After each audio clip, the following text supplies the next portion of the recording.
Good morning બાળકો. તો આપણે અતિ લાંબા સોલેનોઇડ એટલે કે જે સોલેનોઇડ ની લંબાઈ L એ તેની ત્રિજ્યા, એટલે ધારો કે ત્રિજ્યા આપણે સ્મોલ a લઈએ તો ત્રિજ્યા સ્મોલ a એટલે કે સોલેનોઇડ ની લંબાઈ એ ત્રિજ્યા સ્મોલ a કરતા ખૂબ જ મોટી હોય એટલે ત્રિજ્યા અવગણી શકાય તેવી તેવા અતિ લાંબા સોલેનોઇડ થી ચુંબકીય ક્ષેત્રનું સૂત્ર મેળવ્યું આપણે. એ B બરાબર μ0 સ્મોલ ni. μ0 એટલે 4 પાઈ * 10⁻⁷ શૂન્ય અવકાશની પરમિએબિલિટી. સ્મોલ n એટલે એકમ લંબાઈ દીઠ આંટા એટલે કેપિટલ N/L અને I એટલે સોલેનોઇડના વાહક પૂંછડામાંથી પસાર થતો પ્રવાહ. બોલો μ0 સ્મોલ ni મેળવ્યું ને તો એના ઉપરથી બેઠા બે દાખલા 2 માર્ક્સ માટે થઈ જાય. ઉદાહરણ નંબર 9 અને સ્વાધ્યાયનો 8મો.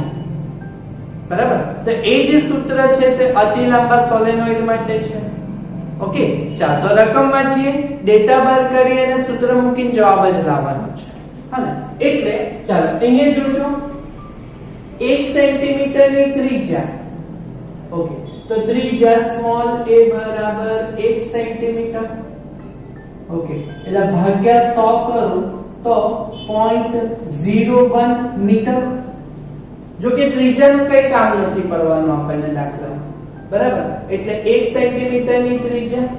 ઓકે, એટલે 0.01 મીટર અને 0.5 મીટર લંબાઈનો શું છે? સોલેનોઇડ. સોલેનોઇડના દાખલા કરવાના છે.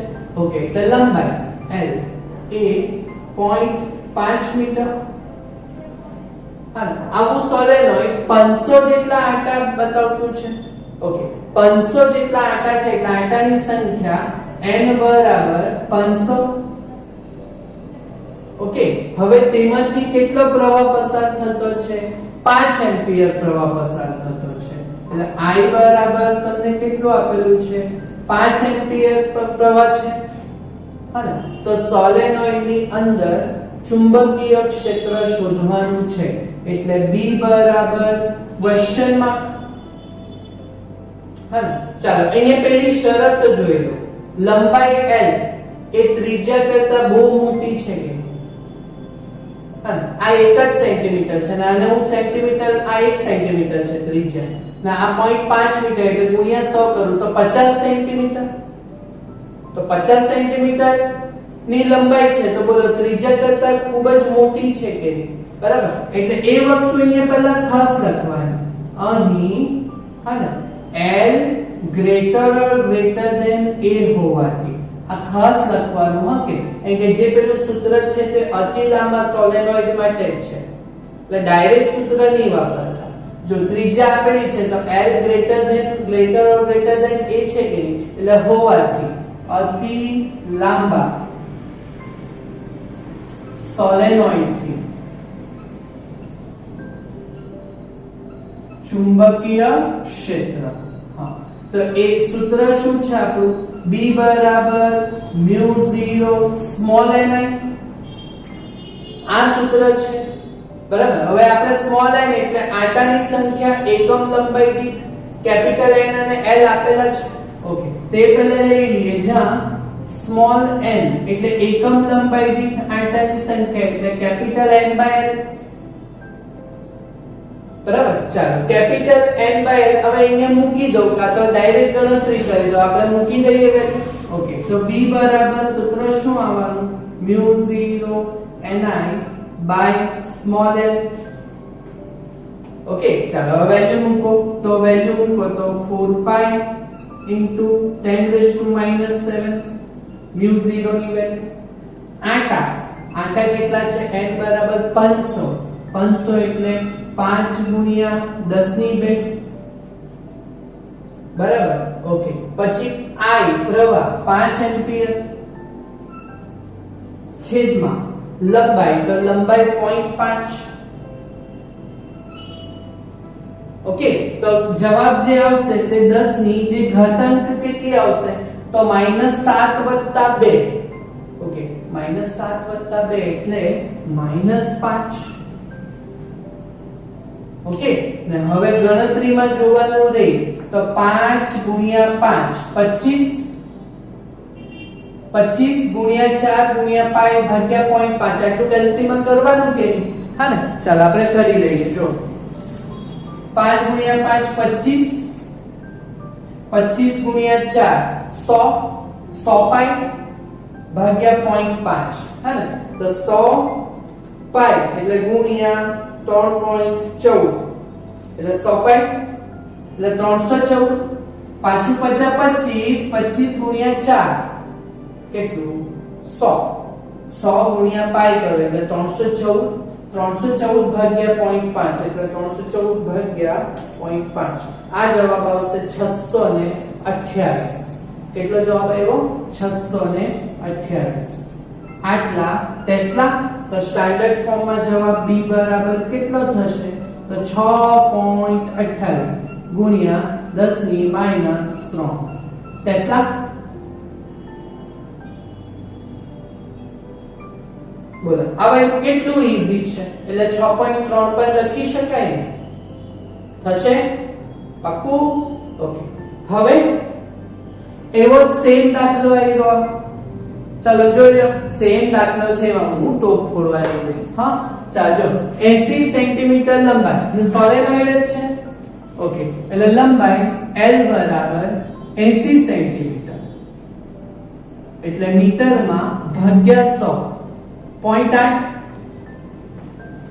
પર 400 આટા છે, પણ એવા પાછળ કેટલા આવરણ છે?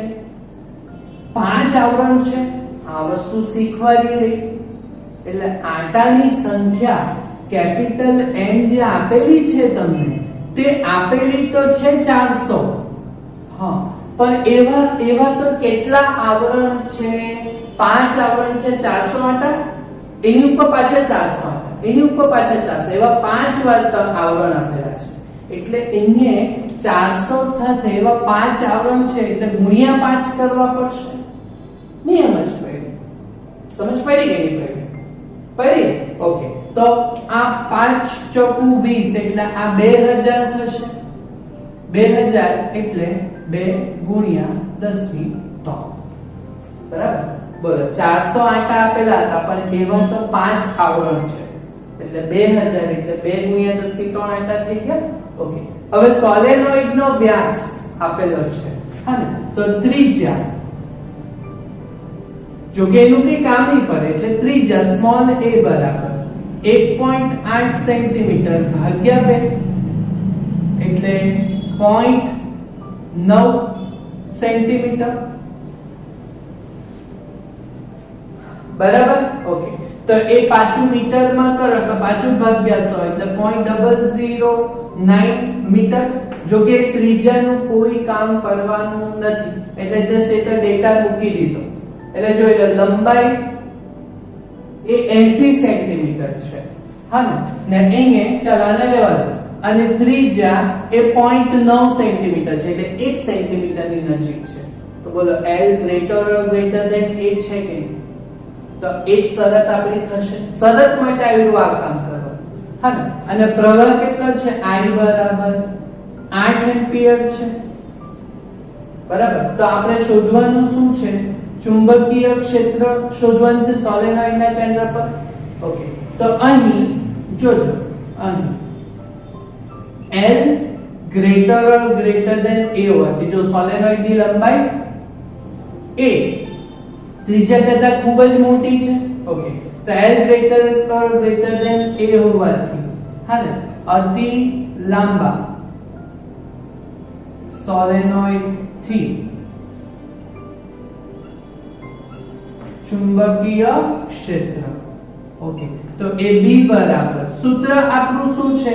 μ0 સ્મોલ ni છે બરાબર. જ્યાં સ્મોલ n એટલે એકમ લંબાઈ દીઠ આંટાની સંખ્યા, જ્યાં સ્મોલ n એટલે કેપિટલ N બાય L બરાબર. ચાલો વેલ્યુ મૂકી દો તો આ area μ0 ni by L. Okay, okay ચાલો તો વેલ્યુ મૂકો તો μ0 ની વેલ્યુ 4 pi * 10⁻⁷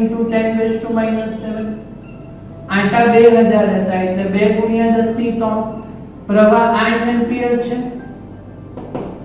ઓકે અને છેદમાં લંબાઈ 80 સેન્ટીમીટર મીટરમાં ભાગ્યા 100 એટલે 0.8 ઓકે ચાલો તો આપણો જવાબ 10 ની -7 + 3 એટલે -4 ટેસ્લામાં આવશે બરાબર ઓકે હવે જરા જોઈ લઈએ કે આ બધાનું તમારું ગુણાકારના જવાબ કેટલા આવશે તો 8 દુ 16 16 ચોક 64 64 પાઈ એટલે 64 ગુણ્યા 3.14 એટલે 200.96 અને ભાગ્યા 0.8 કરવાનો તો ભાગ્યા 0.8 કરો તો કઈ 251.2 જેવું આવતું છે હને એટલે 251 હને અને તો પછી અહીંયા કેટલું થશે તો 2.5 અહીંયા છે ને એટલે 2.51 તો 10 ની -1 ટેસ્લા બરાબર સમજ પડી ઓ બાપરે હા 10 ની -2 ટેસ્લા આ ચુંબકીય ક્ષેત્રનું જવાબ સોલેનોઇડ થી બોલો સમજ પડી આવડશે જે સૂત્ર મેળવેલું હતું એના ઉપરથી જ આપણે આ કરી લીધેલું છે થઈ જશે ને જાતે એમ જ પતાઈ દેવાનું હું છે બે દાખલા છે કરી લેશો ને કમ્પ્લીટ હા ને થેન્ક યુ વેરી મચ